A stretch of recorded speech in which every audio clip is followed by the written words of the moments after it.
Hi, I'm Peter Lightbeam, and guess what? This is not a video about lighting. This is a video about shovel repair, or any kind of repair that involves a ferrule. A ferrule is a sleeve on any kind of a product. Most often it's attributed to fishing poles, but it can be also in a larger version on a shovel. Now, this is an Ames grain hog shovel. I've had this one for 20 years. And these shovels are excellent for snow removal, particularly stairs and close-in areas and heavy wet snow. I like to keep these things coated in a silicone spray. There's also a special spray that's made for snow shovels and snow throwers, etc. You'd ask, why would I repair this when I can buy a new one for something like this kind of money? It's just a lot of fun to figure these things out and get them done right. So as you can see, the problem with this shovel is that the ferrule has cracked. I'll show you a number of ways that one might repair it depending on what you have lying around. I'm going to elevate the patient for easier access and control using what's called a carpenter's hand screw. Chuckle. Here's a collection of materials that might be used to fix this cracked ferrule problem. I'm showing you all of these because you might have different things at home, and you might have different comfort levels with each of these techniques. The first solution, one of the most obvious, right after duct tape of course, is packing tape. Packing tape has a very high tensile strength. It's extremely thin, and that will allow you to wrap it around many times on the shovel and not have any noticeable bump on the shaft. The other solution is the same, except just using duct tape. This is not as desirable because duct tape has a tendency to be a little bit on the stretchy side.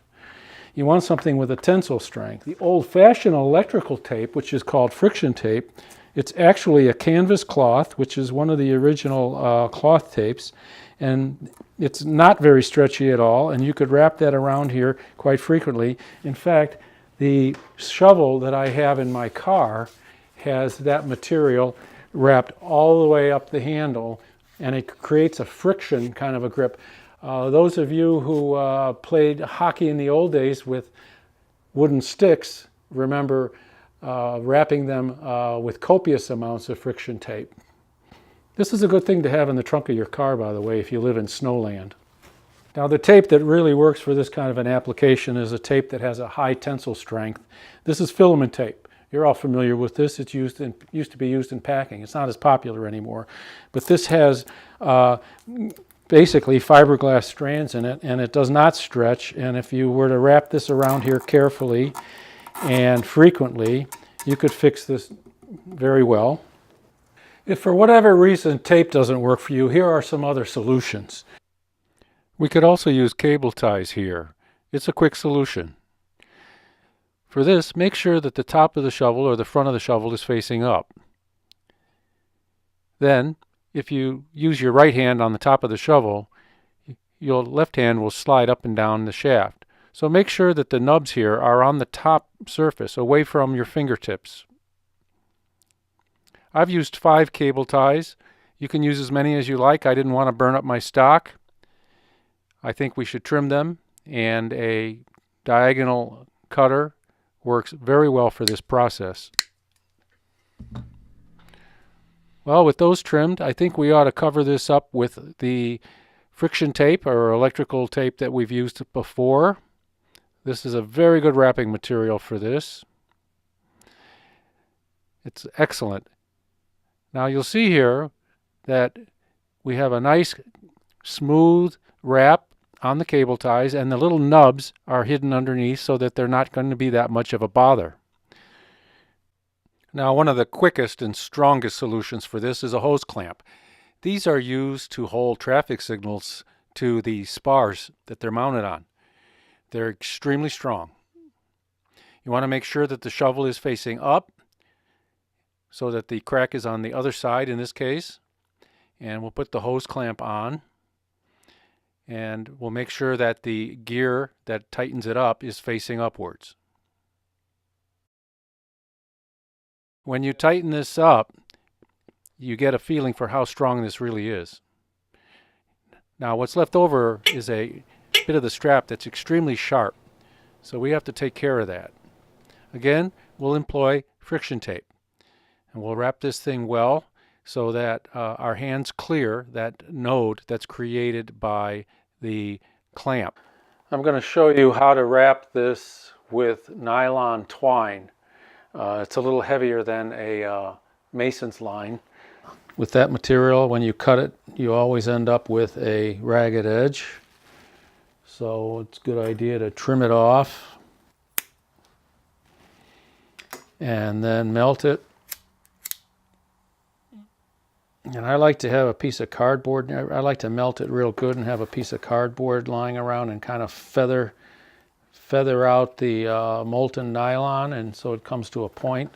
So it's a nice point here. Now I'm going to go beyond the joint. We want to tape this down on the ferrule, not in the crack, but nearby is fine. And then create a loop like this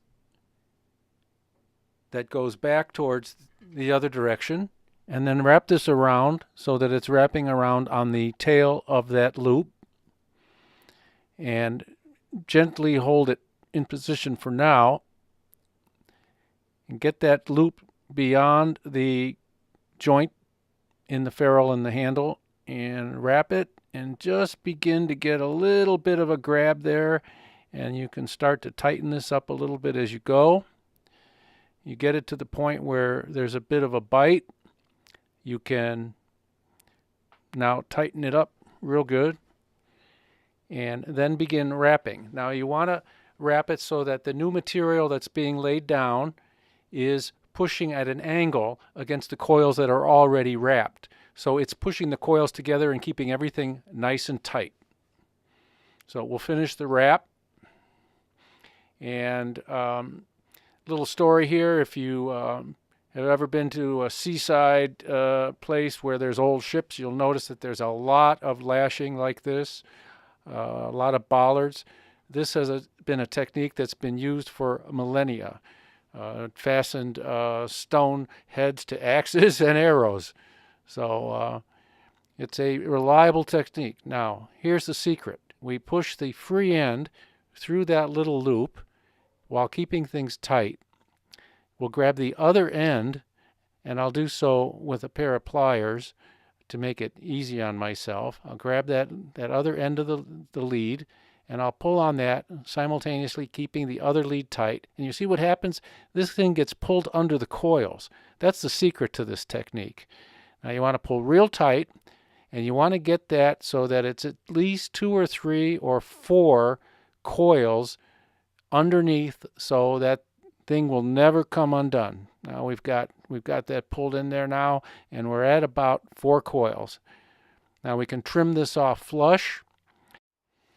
And now, just to be kind of on the added safe side here, I'm going to wrap this. I'm just going to use the friction tape and go around at least 1 full time straight, and then begin to move down in a spiral over the work. There's a little trick here to using electrical tape, particularly the vinyl electrical tape that stretches. Do not stretch it and cut it. Cut it on an angle and have the point of the angle facing into the previous work, and do not stretch it as you wrap it around on itself. Let it be loose, otherwise it'll have a tendency to pull itself off. Fine. Over time this will all kind of meld together, and there she is. It's a wrap, so to speak. There's a little bit of a bulge here. So actually, in repairing the shovel, we have given ourselves a little bit of a node here, which makes it easier to hold on to the shovel, and with a hand grip that requires less energy. That's always a good thing when you got a lot of snow to shovel. So let's hope we make it through winter okay, and I hope my shovel makes it through winter okay too. See you next time.